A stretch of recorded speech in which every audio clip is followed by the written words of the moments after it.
C'est un événement qui ne passe pas inaperçu en principauté. Depuis maintenant 10 ans, le Jumping International de Monte-Carlo a pris ses quartiers sur le port Hercule. Un cadre enchanteur pour les 80 cavaliers engagés sur ces 3 jours.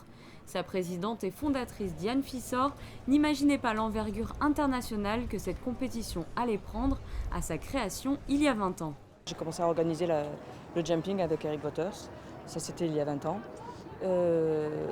Les débuts ont été un peu chaotiques parce que dans le chapiteau c'était quand même pas évident.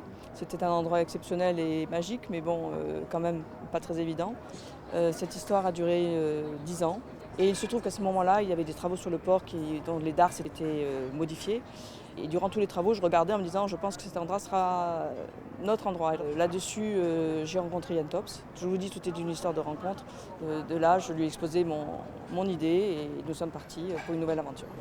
Aujourd'hui, le Jumping International de Monte-Carlo, c'est près de 1100 tonnes de sable, 1300 ballots de copeaux et 100 de foin pour les 220 chevaux engagés dans les 15 épreuves qui se déroulent sur 3 jours. La fédération monégasque sera bien représentée cette année avec une quinzaine de cavaliers engagés et parmi eux, une jeune cavalière monégasque participe pour la première fois à ce concours chez elle devant ses proches.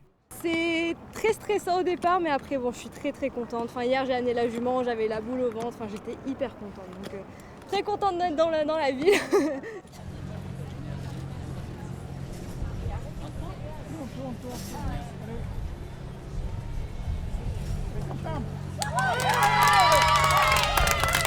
Dès la première épreuve, le défi est relevé en terminant sans faute. Alors très contente d'elle, elle est restée très sage. Je doutais un peu au départ, j'avais peur qu'elle ait peur de tout ce qu'il y a autour, mais non.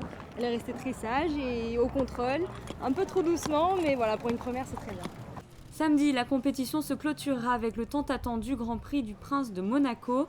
L'étape monégasque du Longines Global Champions Tour réserve chaque année un grand spectacle pour les amateurs de sport équestre. Les 30 meilleurs cavaliers au monde tenteront de remporter ce prix tant convoité qui fête cette année ses 10 ans en principauté.